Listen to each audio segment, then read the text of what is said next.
After birth, a baby clings to the doctor and prevents him from leaving the room. When the doctor checks the newborn's mother again, he immediately calls the police. Caroline, a young 20-year-old woman, was sitting in the waiting room of the public hospital next to her 21-year-old husband, Henry.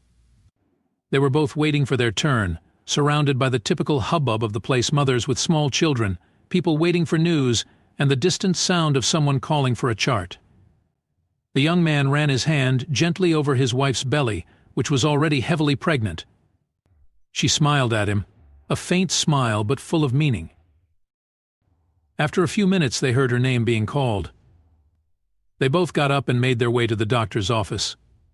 As soon as they entered, the doctor, Sebastian, a man in his 50s with gray hair and a warm expression, greeted them with a smile. "How are you, Caroline? How have you been?" he asked as he accompanied her to the stretcher and prepared the ultrasound machine. "I'm good, Doc. I no longer have any dizziness, no cravings, nothing strange." "The last few months have been quiet," Caroline replied, relieved as she lay on the stretcher with Henry by her side, holding her hand. The doctor nodded, applying the gel on her belly and beginning the procedure. The sound of heartbeats filled the room, a strong, steady rhythm that made the young parents' eyes light up with happiness. The doctor moved the device across Caroline's belly and then confirmed the results with a satisfied smile. "Look here. He's fine, strong, and healthy. Caroline, in 2 months' time you're going to give birth to a strong baby boy full of life." The young woman took a deep sigh of relief while her husband smiled with emotion. They exchanged a quick glance that said it all. Despite all the difficulties, their love and their wish to give the best to their son were all that mattered. "Thank you, doctor," said Caroline, her voice a little shaken. Sebastian just nodded and walked them to the door, expecting to see her only on the day of the delivery. The couple left the hospital hand in hand, and as they walked toward the bus stop, they talked about the future. "Do you think we'll be able to get things settled by the time the baby comes?" Honey, Caroline asked, her voice low but firm. "We haven't got anything ready yet, not even the crib." "We'll manage, sweetheart," said Henry, trying to sound confident. "I'll work as hard as I have to. Our son will have everything he needs. Maybe I'll get some steady jobs. I know it won't be easy, but we'll make it happen." Caroline smiled and squeezed his hand. The way to the bus stop was familiar, full of people coming and going, and they walked slowly as Caroline's belly was weighing her down. They lived on the outskirts of L.A., in a 2-room rented house, which they paid for with a lot of effort. Caroline worked selling sweets downtown, while Henry did odd jobs as a bricklayer. How much they earned was always uncertain, but the certainty of the love they shared kept them going. When they arrived at the bus stop, Caroline smoothed down the blonde hair that fell over her face. She and Henry, despite their simplicity, drew attention for their beauty. Her blue eyes and his green eyes stood out, and the connection between them was obvious. Henry, with his strong body from hard work, always kept a protective eye on her. People passed by, some casting curious glances, but the couple remained oblivious to the world around them, absorbed in each other's company. While they were waiting for the bus, Caroline was leaning against Henry, resting when a woman approached them. She looked about 40, dressed in simple clothes with a colorful scarf over her hair. "Hello, darlings. My name is Charlotte." "Can I talk to you for a moment?" said the woman, looking at Caroline's belly and smiling gently. Caroline and Henry looked at each other, a little surprised but curious. The young woman, trying to be polite, replied, "Nice to meet you. I'm Caroline, and this is Henry," my husband, adjusting her posture, not knowing what to expect from the conversation. "What a beautiful couple you two make. I was just over there, and I couldn't help but notice how beautiful you two are. And of course that cute little belly there." "Do you live around here?" commented Charlotte, smiling. Caroline and Henry looked at each other again, somewhat suspiciously. Henry took a deep breath before answering. "Actually, we live in a more remote neighborhood," he said without going into too much detail. He didn't like to share too much about their lives with strangers. Charlotte smiled in a way that made Henry even more uncomfortable and alert. There was something in her gaze that seemed strange, as if she were drawing some conclusion about them that he didn't understand. The young man then decided to be more direct. "So what do you want from us, ma'am?" he asked, his green eyes narrowed with curiosity. "Sorry, I didn't mean to be nosy," Charlotte said, raising her hands in an apologetic gesture. "It's just that I'm part of an organization that helps pregnant women and first-time parents. We give support, that sort of thing. Do you already have the baby's trousseau? The cradle, the clothes?" she asked casually, but taking a good look at the couple. Caroline sighed. Financial worries were something that troubled her mind every day. "We're going through a difficult time. We don't have much yet," she replied with a hesitant tone. The stranger nodded, as if she already knew the answer. "I see. Maybe our organization can help you. We have some donations as well as guidance and consultations for those who need it. Perhaps you'd be interested." Henry frowned suspiciously as Caroline looked at him, trying to decide what to do. The idea of receiving help was tempting, and anything that could improve the baby's life was something to consider. Charlotte continued, "Can I take your phone number? I'll get in touch and explain more about how everything works." There was a moment of silence, during which Caroline looked at Henry again, searching for an answer. The young man just shrugged, resigned. He, too, was suspicious, but the hope of getting something for the baby seemed stronger than his worries. "Sure, here it is," said Caroline at last. She gave her number to Charlotte, who quickly wrote it down. "Great, I'll be in touch soon. It'll be good for you, I'm sure," said Charlotte, smiling before saying goodbye and going on her way. Soon afterward, the bus arrived, and Caroline and Henry got on, still a little disconcerted by the conversation they had just had. The journey home was a long one, more than an hour in the crowded bus. When they arrived, they were very tired, but Caroline wasted no time. She had to prepare the sweets to sell the next day. She went straight to the small kitchen, and Henry, who didn't have a job at the moment, helped her with the preparation of the delicacies. Later, exhausted, the two of them threw themselves on the bed, the small TV still on, echoing some show. Caroline was almost asleep when the phone rang. She got up, grabbed the phone from the bedside table, and answered it, still a little drowsy. "Hello," she said, her voice tired. "Good evening, Caroline." "It's Charlotte." The voice sounded familiar on the other end of the line. "I hope I'm not calling too late. I wanted to tell you that I've managed to get you an appointment at a private clinic." Caroline blinked, confused. "A private clinic? Oh, no thanks, I already have my own doctor.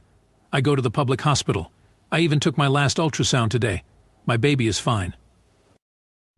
"Oh, I see.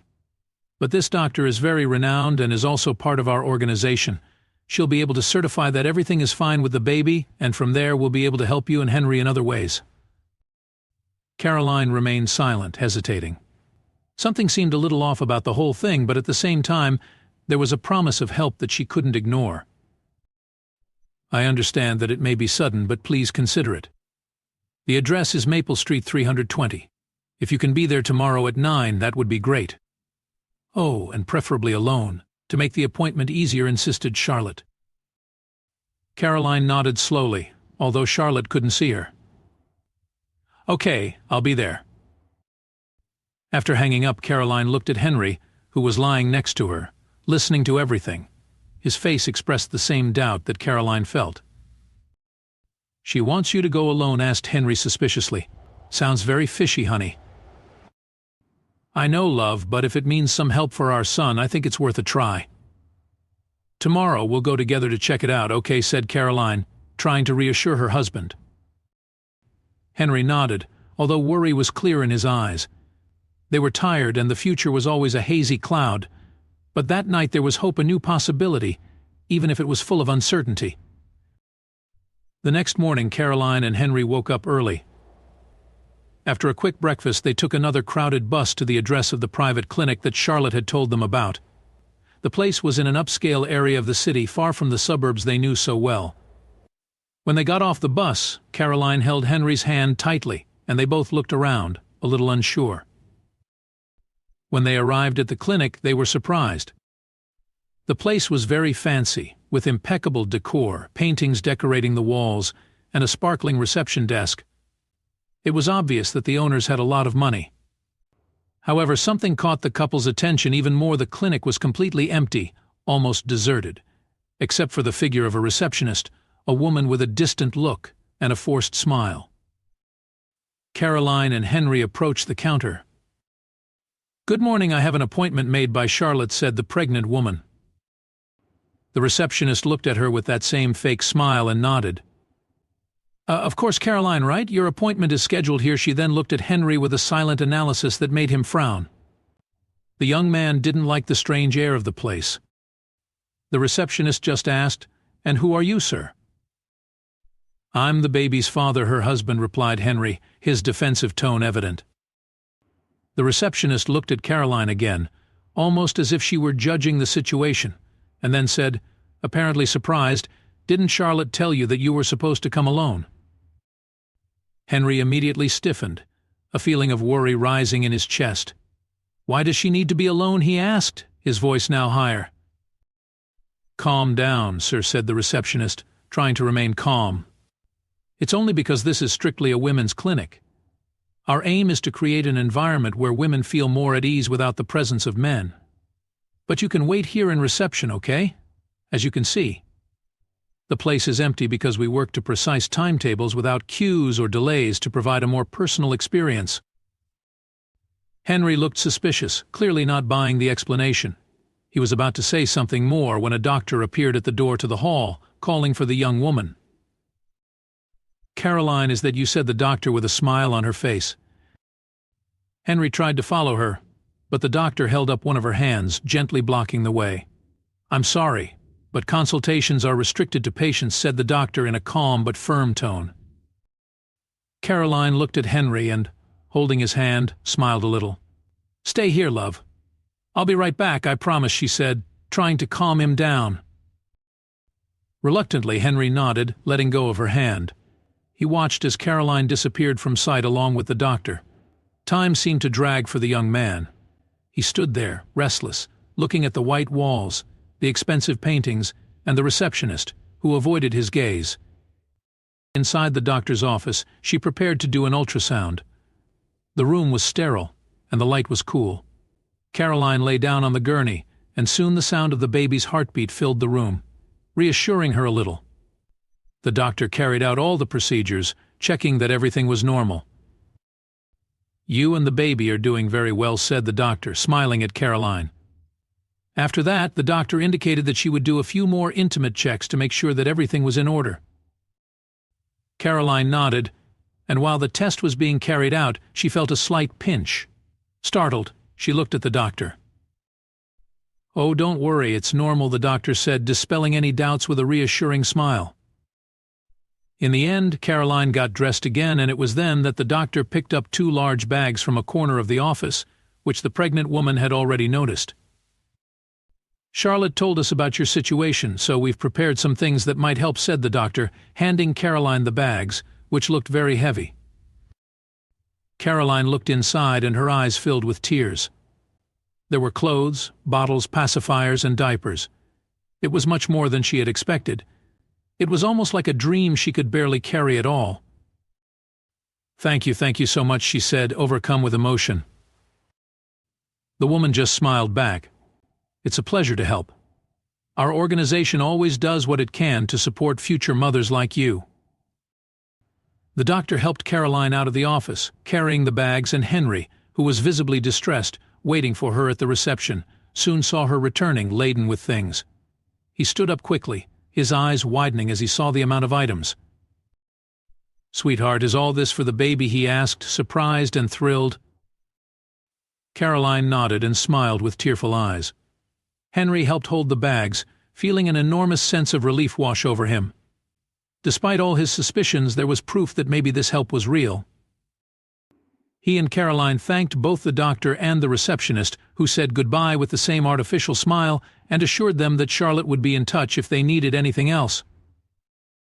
Caroline and Henry left the clinic, still carrying the bags, and the feeling of relief and hope was mixed with disbelief. They could hardly believe everything they had gotten. Perhaps for the first time in a long time, they felt that the future could be a little less uncertain for their baby. The next few days were very peaceful for Caroline and Henry. With several things for the baby provided by the organization, they focused their efforts on buying what they still needed: the crib. Since Henry couldn't get any more work in construction, he decided to help in another way by selling the sweets that Caroline prepared. He would go out at night to sell them at parties where he knew he would get a good price. That's how they finally managed to buy a crib and a few other things for the baby.